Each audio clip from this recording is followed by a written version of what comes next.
નમસ્કાર, હું છું ગોપી ગાંગર અને આપ જોઈ રહ્યા છો નિર્ભય ન્યૂઝ. એક એવા સમાચાર આવ્યા જેને આખા દેશને હલાવી દીધા. આખા દેશમાં એક સવાલ ઉભો કરી દીધો કે ખરેખર શું પત્નીના અત્યાચારથી કોઈ એક વ્યક્તિ આત્મહત્યા કરી શકે ખરો?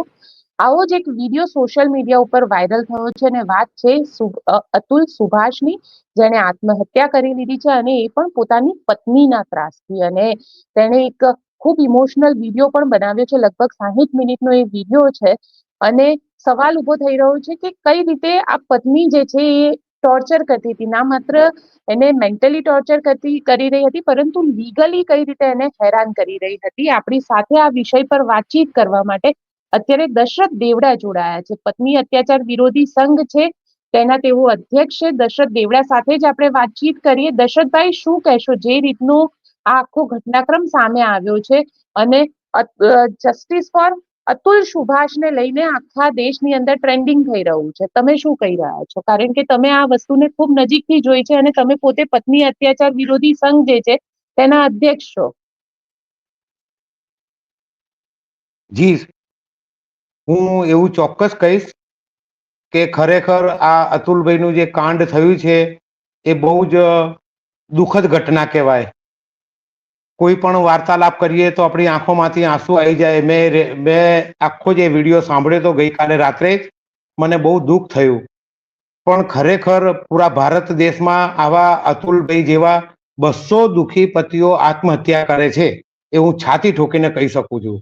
કેમ કે લગભગ ગયા વર્ષે એનસીબી નેશનલ ક્રાઇમ બ્યુરોનો આંકડો એવો કહેવા માંગે છે કે રોજના 200 પુરુષ આત્મહત્યા કરે છે.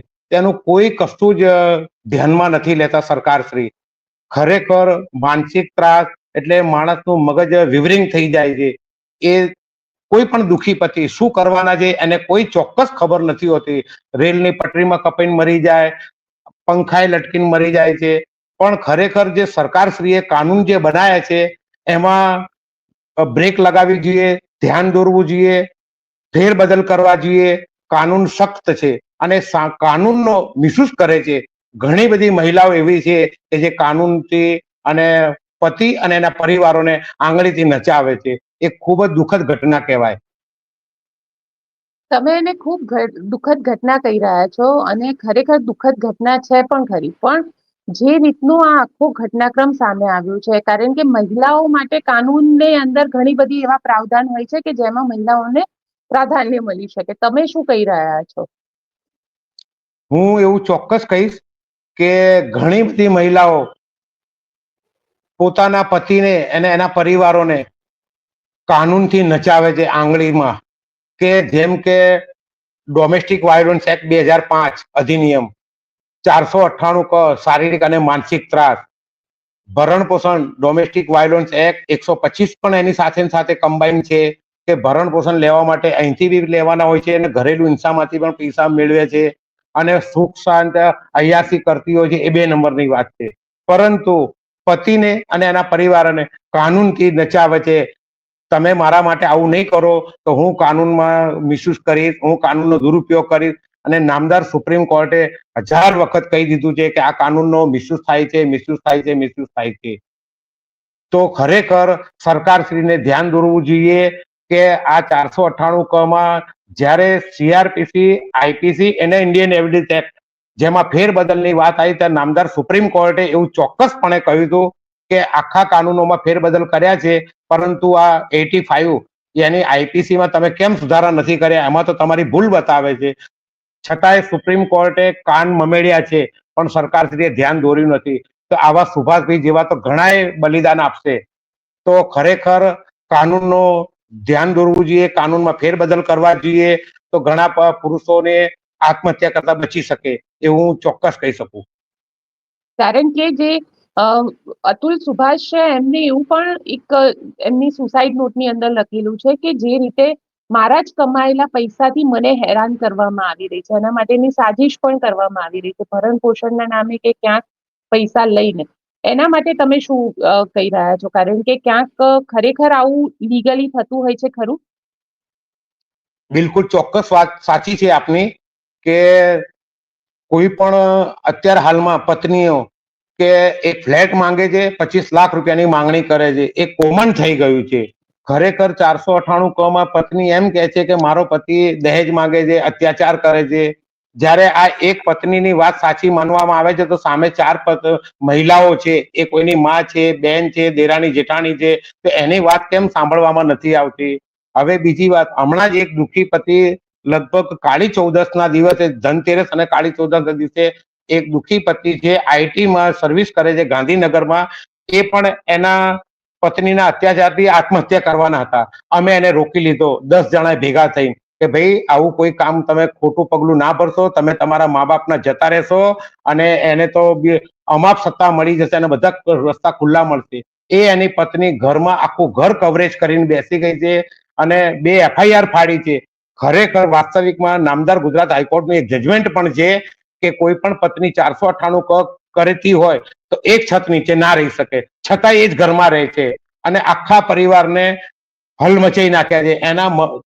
એ જે દુઃખી પતિ છે એના મમ્મી પપ્પાને તો છે ભરૂચ બીજે રહેવા જતા રહે આખું ઘર આપીને, છતાંય એ સુખ શાંતિથી જીવા નથી દેતી. એક નાની બાળકી છે 9 વર્ષની, એ અમે એને પૂછ્યું છે કે બેટા તારે કોની સાથે રહેવું છે? કે મારે પપ્પા અને મારા દાદા દાદી જોડે રહેવું છે.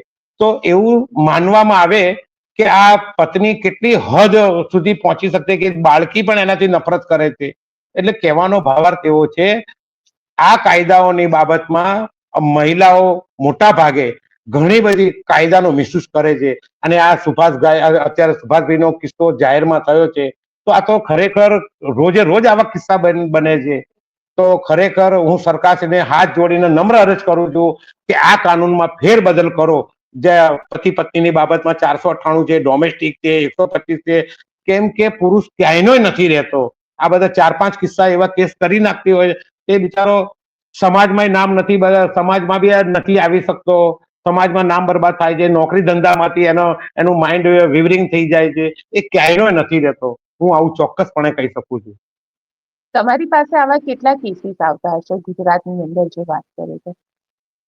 અત્યારે હાલમાં જે બહુ હમણાં છેલ્લા લગભગ ઓગસ્ટ મહિનાથી પ્રચલિત વધારે પડતી સંસ્થા થઈ છે ને, તો મેડમ બહુ જ દુઃખી પતિઓનો કોઈ ચોક્કસ આંકડો તો નથી કહી શકતો, પરંતુ 35 થી 50 ફોન તો રોજ એવરી ડે મને ફોન કરતા હોય છે. હું થાકી જઉં છું, મારે કોઈ બીજાને ફોન આપવો પડે છે કે તમે વાર્તાલાપ કરો, એ ભાઈને સાંત્વના આપો, એમને સમજાવો કે ઓફિસમાં રૂબરૂ આવો તો એને સાંત્વના આપીને એને સમજાવીએ કે આવા ખોટા પગલા ન ભરે. આવા અનેક ફોન આવે છે, સુરત થી આવે છે, જામનગર થી આવે છે, રાજકોટ થી આવે છે, મહેસાણા થી આવે છે. ઓછામાં ઓછા 35-50 ફોન રોજ એવરી ડે આવે છે, મને ફોન કરતા હોય છે કે હું મારી પત્નીથી ખૂબ ત્રાસી ગયો છું, મેં મારું ઘર છોડી દીધું છે, મારા મમ્મી પપ્પા અમે ક્યાંયના નથી રહ્યા, મને તાત્કાલિક ધોરણે મને કોઈ માર્ગદર્શન બતાવો ને.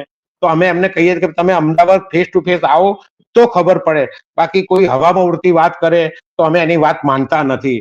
ખરેખર કોઈ પત્નીનો પતિ ના હોય અને કોઈ એનો ભય હોય કે કોઈ બીજો મળતિયો અમારી સાથે આવી વાર્તાલાપ કરે માહિતી લેવા, અમે ખોટી માહિતી અમે આપતા જ નથી. અમે તટસ્થ અમે જોઈએ છીએ, એની વાર્તાલાપ સાંભળીએ છીએ, એ મેમ્બર બને પછી જ અમે એને ગાઈડલાઈન્સ કરીએ છીએ. પણ સવાલ એ છે ને દશરથભાઈ, કે જે રીતે આ પ્રકારની ઘટનાઓ ઘટી રહી છે, આ ઘટનાઓના નંબર્સમાં વધારો થયો છે કે પછી એ ઘટનાઓ દિવસે દિવસે, કારણ કે જે રીતે મહિલાઓ બહાર જતી નીકળી છે અને મહિલાઓ પોતે સ્વતંત્ર થઈ છે અને પોતે કમાતી થઈ છે, એ કિસ્સાની અંદર પણ આ પ્રકારના કેસીસ જોવા મળે છે? એ કમાતી થઈ છે એટલા માટે તો ઘરનું સ્વર્ગમાંથી નર્ક ફરી જાય છે. જ્યારે એક પુરુષ કમાવે છે તો 7 જણાનું પૂરું કરે છે, જ્યારે એક મહિલા કમાવે છે તો 7 જણાના આંગળીમાં નચાવે છે કે હું કમાઉં છું, હું કમાઉં છું. એને પોતાને પ્રાઉડ હોય છે. તો ખરેખર એ બેન દીકરીને સમજવું જોઈએ કે ભાઈ મારા એ મા બાપ હતા, આ મારા મા બાપ છે. પતિ પરમેશ્વર છે, પતિને ચાકરી કરવી જોઈએ, પતિનું ભગવાન માનવા જોઈએ. તો દરેક પુરુષ કોઈ ખરાબ નથી હોતા, પુરુષ પણ એવી અને ભાઈ આત્માને ભગવાન માને છે કે ભાઈ આ મારા ધર્મ પત્ની છે. આખું પરિવાર સ્વર્ગમાંથી નર્કમાં ફરવી નાખે છે આ કાનૂનને કારણે. અચ્છા, કાનૂનનો કઈ રીતે મિસયુઝ તમને થતો દેખાય છે? મેં હમણાં જ આપને એક એક્ઝામ્પલ બતાવ્યું છે કે કાનૂનનો મિસયુઝ, એને ખબર છે કે મારા પતિને સીધો કરવો છે, કોર્ટ કચેરીને ધક્કા ખવડાવે છે, સીધા પોલિટિશિયનમાં જાય છે. અને એક ખાલી સાદી અરજી લખીને આપી દે છે, તો પોલીસ ઇન્સ્પેક્ટર હોય, આઈઓ હોય કે કોઈ પણ પીએસઓ હોય, તરત જ એક્સેપ્ટ કરીને અને એફઆઈઆર નોંધી દે છે, કોઈ પણ જાંચ કર્યા વગર, તપાસ કર્યા વગર. ખરેખર પીએસઆઈ ને એને તકો અમલદાર કહેવાય છે, એને જાંચ કરવી જોઈએ, ઇન્વેસ્ટિગેશન કરવી જોઈએ કે આ મહિલા કેટલા અંશે સાચું બોલે છે પત્ની, તો એની તપાસ કરવી જોઈએ.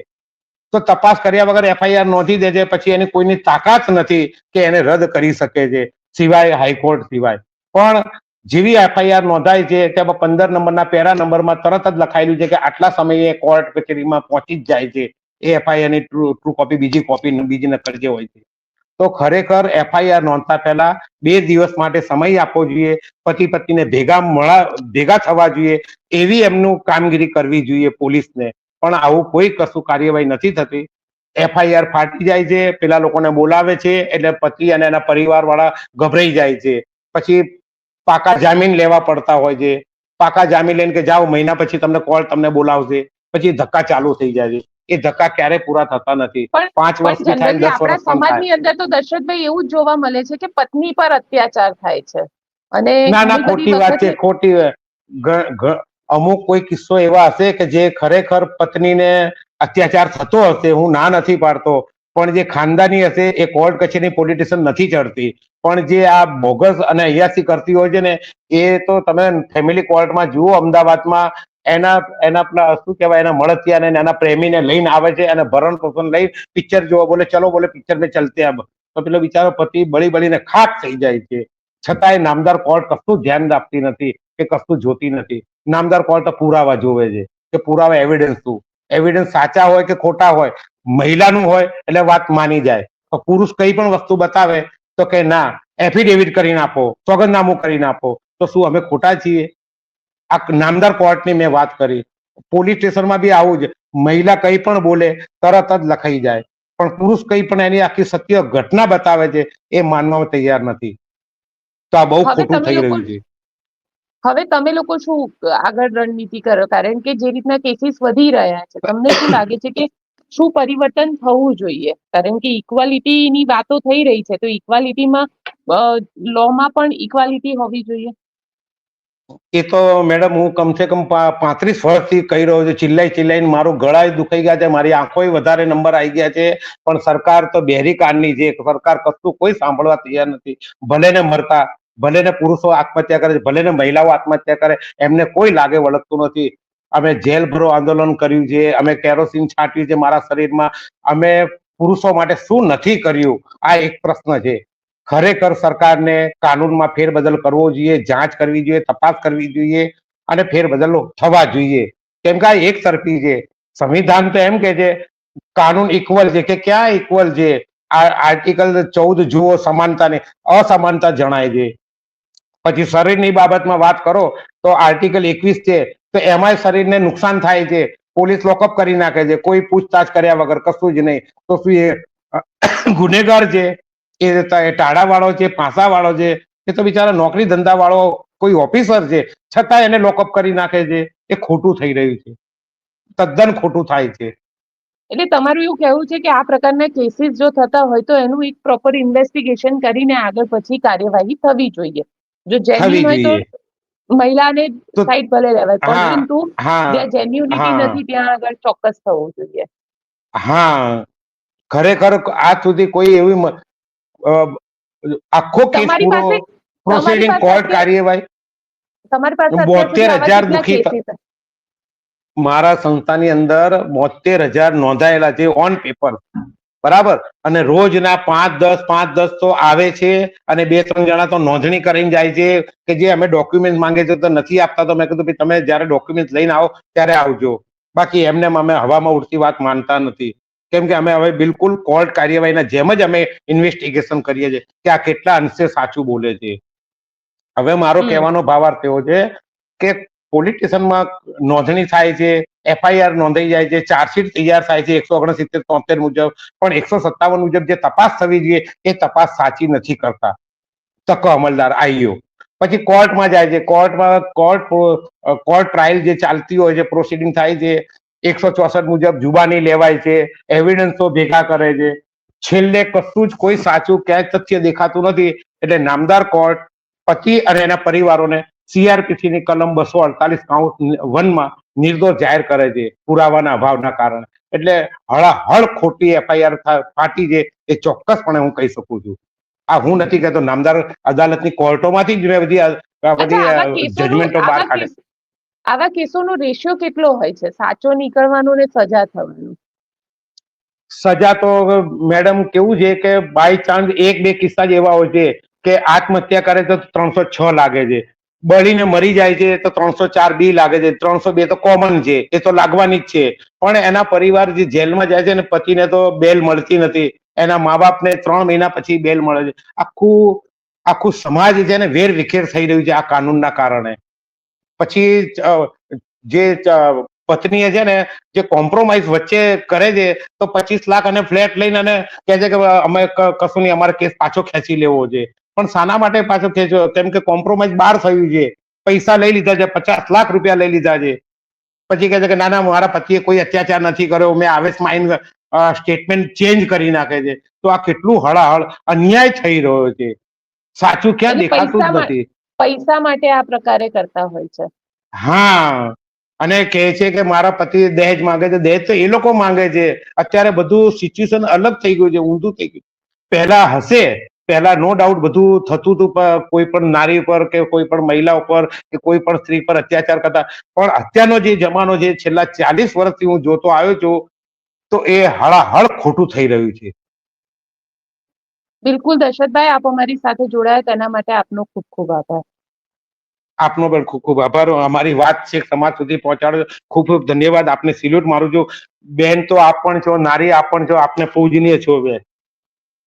Thank you Dasharathbhai. તો આપનું શું માનવું છે? કારણ કે અતુલ સુભાષે જે રીતે આત્મહત્યા કરી છે અને હવે અતુલ સુભાષ માટે એક ટ્રેન્ડિંગ ચાલી રહ્યું છે, જસ્ટિસ ફોર અતુલ સુભાષ, અને ક્યાંક ને ક્યાંક તેની પત્નીને સજા અપાવવા માટે થઈને માંગ ચાલી છે.